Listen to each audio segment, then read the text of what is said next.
Hello, everybody. Hi, welcome to the Kathie J Show. Yee! So good to see you. I'm Kathie J. Thanks so much for hanging out with us. So I got to send a huge thank you to everybody out there. Oh, big old bear hug. To everybody out there who's been connecting with us on social media and subscribing to our YouTube channel, Kathie J. Thank you so much, everybody. We're putting lots of content on those sites, so thank you for following them. And everybody out there that's giving us viewer emails, you know I love to hear from you. So thank you so much for loving the show as much as we love producing it. So thank you. All right, everybody, summer's here, and there's so many fun things to do in the great outdoors here in Colorado. That's why we live here, right? That's why we all chose Colorado, right? And did you know the trails, the state parks, the campsites, they wouldn't be possible to enjoy without the Colorado Lottery, everybody, and the money that they give to the Colorado Parks and Wildlife. That's why we have Bridget here. Bridget's the information officer for Colorado Parks and Wildlife. Thank you so much for being here. Thank you so much for having me. Yeah, so we're one of the few states in the nation where voters said, you know what, our lottery money, we want to put that back into the state. Right. And then the lottery designated that money goes to Colorado Parks and Wildlife. Right. And last year alone, you guys, so that's how you're connected, right? That's the connection there. Absolutely. We both share a mission of conservation. Yes. And that's so important because we accomplish more together than we do alone. So we're incredibly grateful for the valuable partnership that we have with the Colorado Lottery. Yeah, because Bridget, you guys are out there making sure the trails are good and all that's good, but it doesn't work without money coming in. So it's nice that the money, yes, $17.3 million was given to Colorado Parks and Wildlife last year. But you guys have 43 state parks that you're working for, and you got like 45,000 miles of trails. Right. So that money is definitely going to keep us safe when we're out enjoying the outdoors. Absolutely. Now there's also the Outdoor Equity Fund. We are so excited about that program. Yes. So the Equity Fund, everybody, is something that was created to help like lower level areas, underserved communities that don't necessarily have access to our great outdoors. And so this new program will give anyone the opportunity. So say you want to try an outdoor activity, but you don't know the equipment that you need or where to go, you might need a guide. This new program will help make it more accessible to everyone in our state. And nature belongs to all of us. Yes, it does. So we want to break those barriers and make sure that people spend time outside. And I can't tell you, Bridget, I mean, I grew up here. There's so many people that grew up here that have never been in the outdoors because we don't know the first thing about going out there and getting it. So it's awesome that CPW helps with that. Now, this is about summer safety. And so the whole show is about summer safety. We're going to talk about bear wear, leave no trace, everything. But let's really talk about the thing that most of us might do, find a trail and go on a hike. Right. So I'm out hiking and stuff. One of the big things is, what's the big thing when we're on the trail? Know before you go, leave no trace. Yes. So ahead of time, you want to make sure that you know where you're going, you plan out, you have a plan B in case the trailhead's crowded or closed. And the leave no trace shows that you care about Colorado and that you want to keep our landscapes healthy and clean. Yes, absolutely. So it's a big deal. And the leave no trace is even, I mean, it is actually leave no trace including like your own waste. Like you even suggest like crapsules that you got to put stuff in, even your dogs, right? Absolutely. No trace is no trace. Right, we don't want to see these as tree ornaments. Yeah, you're right. Pack them in so they can be packed out. Because people so much, they'll put it in the baggie and then forget to take the baggie out and leave it just sitting there. So everybody, there's so much more that we're going to get into. Bridget's here helping us learn about the leave no trace and know before you go, but we're also going to get into more of what you do when you're on the trails. We'll be back. The Colorado Lottery is an official partner of the Kathie J Show. Colorado Lottery, play on. Kathie J. Welcome back to the Kathie J Show, everybody. So when you're outdoors this summer enjoying our beautiful state here in Colorado, the Colorado Parks and Wildlife wants you to practice some really important things when you're out there on the trails, everybody. Bridget is here. She is with the CPW to tell us a lot more about those trails. Now, I wanted to ask you, the know before you go is see how long the trail is you're going on, have a plan B, like you said, if it's crowded, but also sometimes people like to go off the trail. You're here to say, please don't. Yeah, please don't go off the trail. Please don't. We don't want to widen the trails. We also don't want to interfere with the wildlife that will be nearby. Right. Another key piece for know before you go is check the weather. Yes. Know those water temperatures and if the trail is closed. And we don't want you walking on a closed trail. No, not at all. So, Right. so that's very important to know on the trail. And when you're know before you go or leave no trace behind, it also involves don't be picking flowers and stuff, right? Why is that? Because you think that's one of the experiences of being on the trail is bringing something back. Yeah, if I have to think about it, I think it's leave everything the way that it is. Yeah. And some people have such an amazing time that they want to bring a little something back home. Right. But the reality is it's never going to be the same as living in the moment and just being there and appreciating the beauty all around you. Agreed. So just leave everything the way that it is so that other people can enjoy it as well. And I agree with you. How many flowers did all of us bring home and they ended up going in the trash? There wasn't any point for it. So when you're up there, knowing before you go is also make sure you got enough water.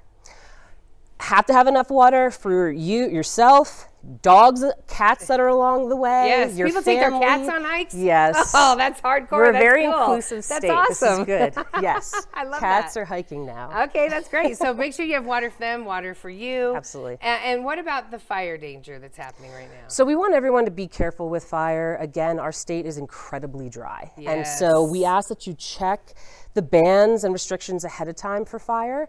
And you can do that on www.coemergency.com. And that provides county restrictions, whether you can have a fire or not in that county. Yeah.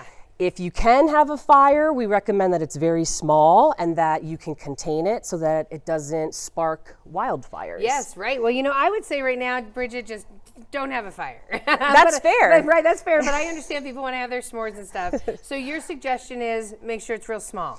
Incredibly small, and then put it out all the way. And that means you have to be able to touch those the embers. Yep, that's yeah, right. You don't just say, oh, it's been No. for about an hour I've been watching. It looks pretty good. Let's leave. You don't do that. It has right? to be 100% you know in your heart it is out. Okay. That That's you very can touch important. it and it is out. Okay, so also about the bear wear. Now, it's weird to think that you have to take, your waist out.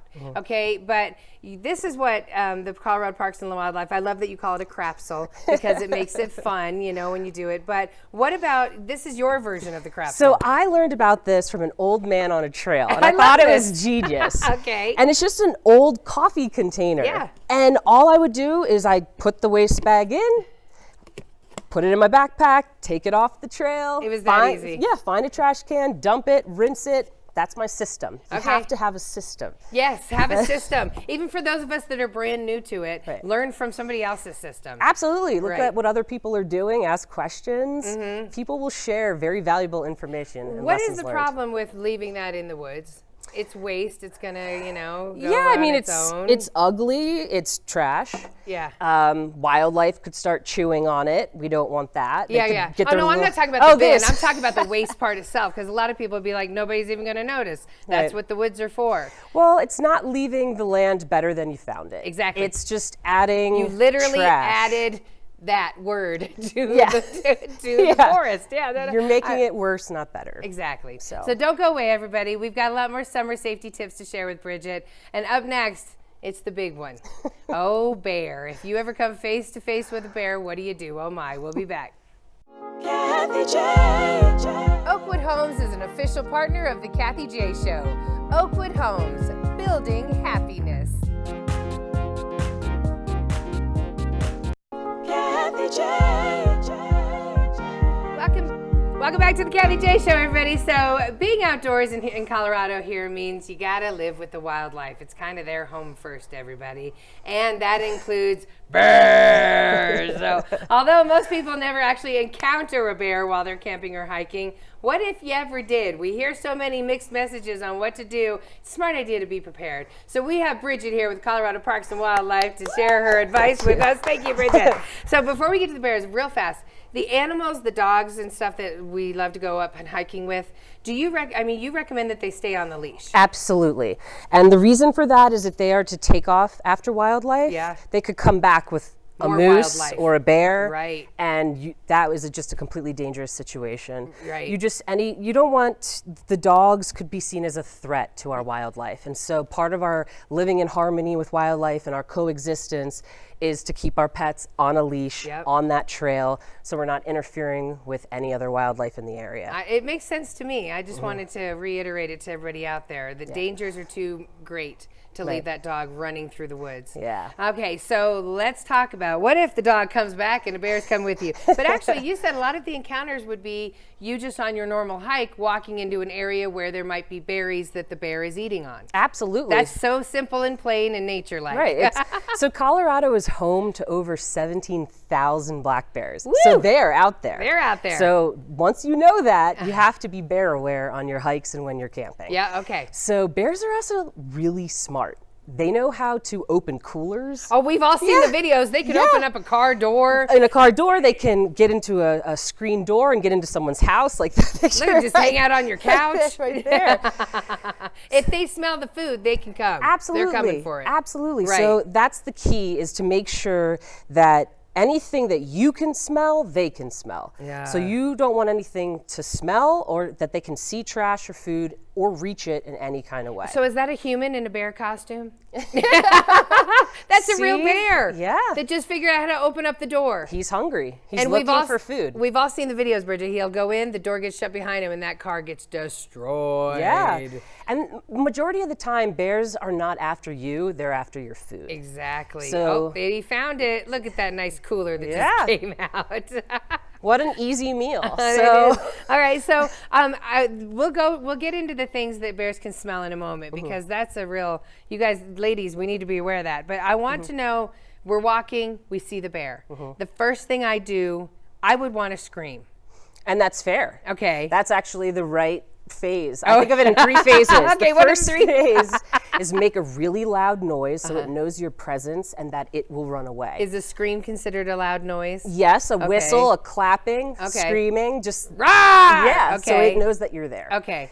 If you never want to run from a bear, you want the bear to run Because away. that's a second instinct, scream and run. Right. Don't run. Stay calm.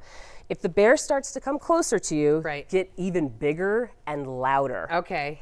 If the bear hits phase 3, which hopefully with all of these tips today, we don't hit this point, but if the bear starts to come towards you and attack, that's when you should have bear spray with you to protect yourself, or you fight back with everything that you have.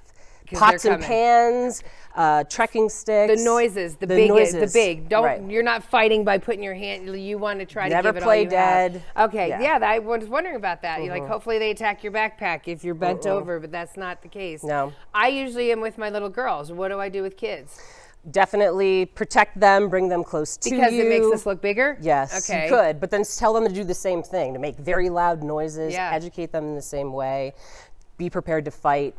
Definitely with young children, have bear spray with you. If you're going to be in bear country, have bear spray. That makes sense. Tell me about the walking away from the bear. It's a zigzag pattern you do, right? So you can see, you do it slowly or something? Yeah, okay. Basically, you never turn your back to a bear, so you keep it focused, and then you slowly back up as much as you can. Right. I always typically get behind trees. That works for moose as well, just in case they charge at you. You have the protection barrier of the tree. Whee! Have you ever seen a bear all the times you've been up hiking? I have seen a bear, and I was able to blow a whistle, and it scared him away, and he ran, and I was very relieved. So do you walk on the trail with it kind of just the whistle in your mouth, or just real close to you? I just have it very close to me. If I'm going to be walking on a trail where there's berry patches or brush, I just know there could be a bear. Yeah. And I want to be prepared. So the bear spray, is that we can find it at any store? Yes. Okay. Any sports store. Now let's talk about the bear. What would have the bear come find you?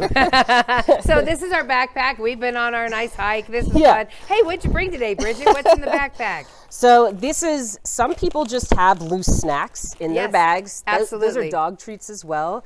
Bears can smell those. So if they're not sealed in a Ziploc bag, they can easily smell them in your backpack. I would never coming think that. To you. I would automatically think this granola bar is sealed because it's in that. I would never think to double seal it and put it in a baggie. So if you open that, you can smell the granola bar. So that's my rule of thumb. If I can smell it myself, the bear's going to be able to smell it. Okay, good to know. All right, what else you got? So kind of bear canisters look like this, where they have a lock to it.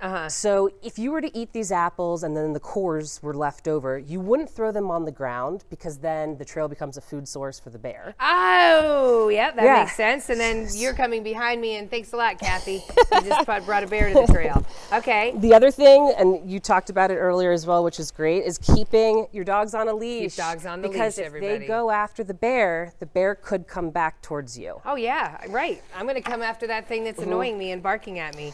Also, headphones. It's so important to stay alert. I'm so glad you brought this up. Yes, because you have to hear if anything's crunching on the leaves so that you can be prepared. You have to be alert. So leave these at I know home. you want to be in Zen in the moment in the woods, but do it when you sit down or something and get stationary. All right, what else you got? A lot of things that also people don't realize have a really strong smell is things as simple as cherry chapstick. When this gets in the heat, it has a strong odor. Oh, totally. I love cherry chapstick. Gum. Okay. Gum. This hand sanitizer has a really, really strong smell. So even if I just put it on my hands, it smells like fruit. So can I put these into a baggie as well, or just avoid leaving them in the car? I would absolutely, if you bring them with you, I would put them in these different containers. That is so good, Bridget. Thank you. Remember, everybody, the baggies are your friends when you're going into the nature. So when we come back, from bears to safe boat, to boating safely, everybody. Right. Bridget has more advice for us. We'll find out about this when we come back. Kathie J. Ramos Law is an official partner of the Kathie J Show. He's a medical doctor and a lawyer. Ramos Law, what makes us different makes us better. Kathie J. Welcome back to the show, everybody. So we've been covering summer safety today. I got my life vest on, everybody, with Bridget. Yay, Bridget is with Colorado Parks and Wildlife. Thank you for being here, Bridget. Of course. I'm Thank you for having me. fun. I'm having fun with you too. We always have fun when we're together. We always do. You know what? I feel like I've been camping my whole life, but the things you have taught me are so much more valuable than I've ever done when I've been out camping.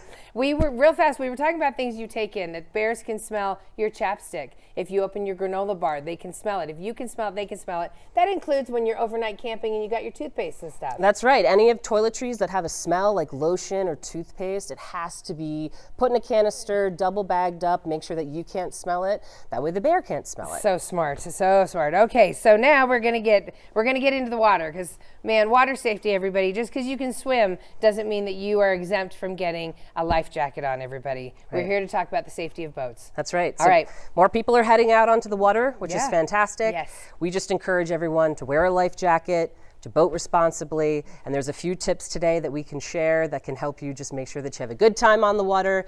We want everyone to have a good time on the water, that's right, Bridget. To not be scared of it, and that's why wearing a life jacket is so incredibly important. And it's like you say, 13 and under is you must. It's required. It's a requirement. 13 and under, you have to have on a life jacket. But you're saying even like myself or you, good swimmers, have it on because you never know. Absolutely. So basically having this on, if you fall off of a paddleboard, there's a waterproof... Which is going to happen, Bridget. Which does happen. It's guaranteed to happen. It's part of the process. It's part of the process.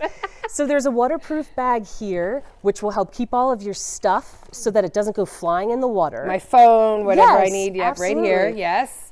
The whistle is if you have cold water shock and your body goes into shock and it's hard to breathe and your heart rate is increasing and you can't swim and you're going into panic mode, you can blow that whistle so search and rescue can come and help find you. Because the water is pretty cold right now. It's very cold. Yes, it is. We have to check water conditions ahead of time. And I remember a story of my girlfriend. She was out on a paddleboard and she had her Bluetooth speaker on the paddleboard with her. She had good balance and stuff.